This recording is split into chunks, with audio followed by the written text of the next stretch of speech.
20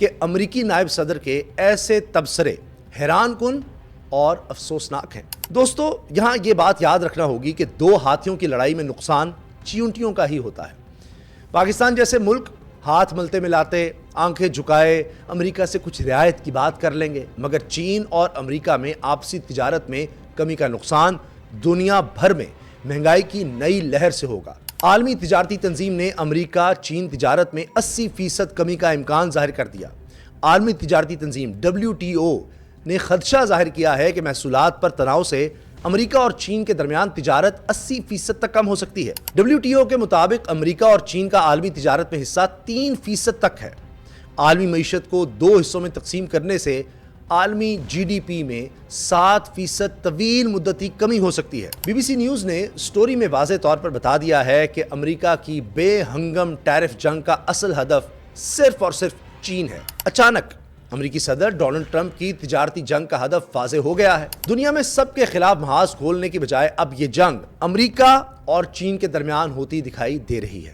درجنوں ممالک پر چند دن قبل لگائے جانے والے اضافی ٹیرف کو 90 دن کے لیے روک دیا گیا ہے، لیکن آئی فون سے لے کر بچوں کے کھلونے بنانے والے ملک یعنی چین، جو مجموعی امریکی درآمدات کا 14% سامان مہیا کرتا ہے، کے ساتھ سخت برتاؤ کے تحت 125% ٹیرف کے لیے چنا گیا ہے۔ چین کے امریکی درآمدات پر 84% محصول عائد کرنے کے اعلان کے بعد امریکی صدر ٹرمپ نے اپنے پہلے رد عمل میں کاروباری اداروں پر زور دیا کہ یہ امریکہ منتقل ہونے کا درست وقت ہے۔ ٹرمپ کے لیے یہ معاملہ صرف عزت یا سادہ جوابی کارروائی کا نہیں، یہ وہ ادھورا کام ہے جو وہ اپنی پہلی صدارتی مدت میں نہیں کر پائے تھے۔ ٹرمپ کا مقصد عالمی تجارت کے اس طے شدہ نظام کو ختم کرنا ہے جس میں چین کو دنیا کی فیکٹری کی حیثیت حاصل ہو چکی ہے۔ ٹرمپ کی سوچ اس حوالے سے کیا ہے، یہ سمجھنے کے لیے ہمیں ماضی میں اس وقت میں جانا ہوگا جب کسی نے یہ سوچا بھی نہیں تھا کہ وہ امریکی صدر بنیں گے۔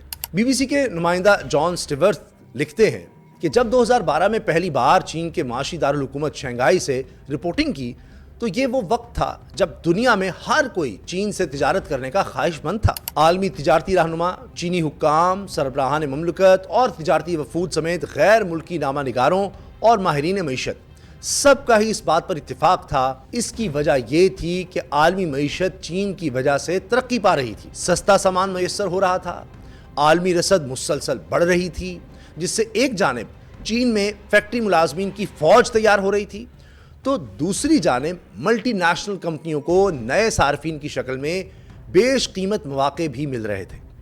چند ہی سال کے اندر چین امریکہ کو پیچھے چھوڑ کر دنیا میں رولز رائس، جنرل موٹرز اور وولکس ویگن کی سب سے بڑی منڈی بن چکا تھا، اور اس سب کے پیچھے ایک سوچ یہ بھی تھی کہ جیسے جیسے چین میں لوگوں کے پاس زیادہ پیسہ آئے گا وہ سیاسی اصلاحات کا مطالبہ کریں گے اور ان کی نئی سوچ چینی معاشرے کو بھی بدل دے گی، مگر ایسا ہو نہ سکا۔ چین کی کمیونسٹ پارٹی نے اقتدار پر اپنی گرفت کو اور مضبوط کر لیا۔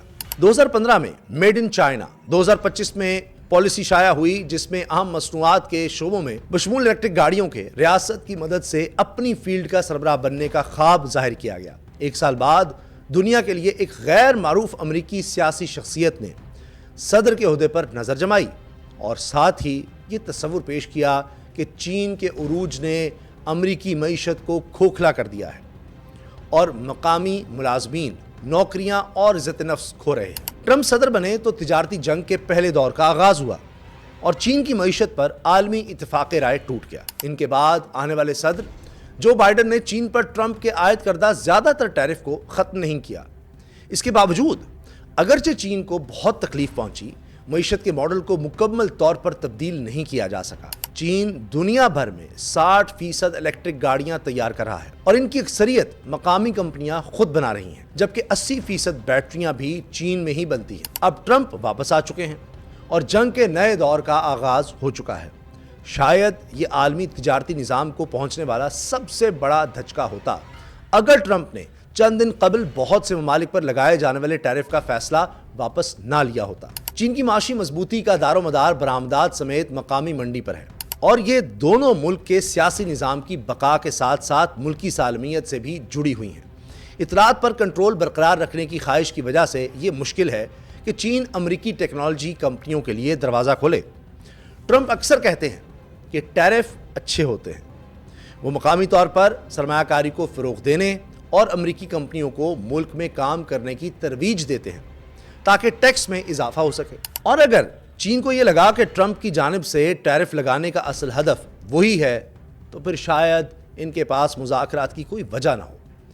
ایسے میں دنیا کی دو بڑی معاشی طاقتیں شراکت داری کے بجائے ایک ایسی جنگ میں داخل ہو جائیں گی جس میں جیتنے والا عالمی معیشت کی سب سے بڑی طاقت بن جائے گا۔ اور اگر ایسا ہی ہوا تو یقیناً ایک بہت مختلف اور ممکنہ طور پر خطرناک مستقبل ہمارے سامنے آ سکتا ہے۔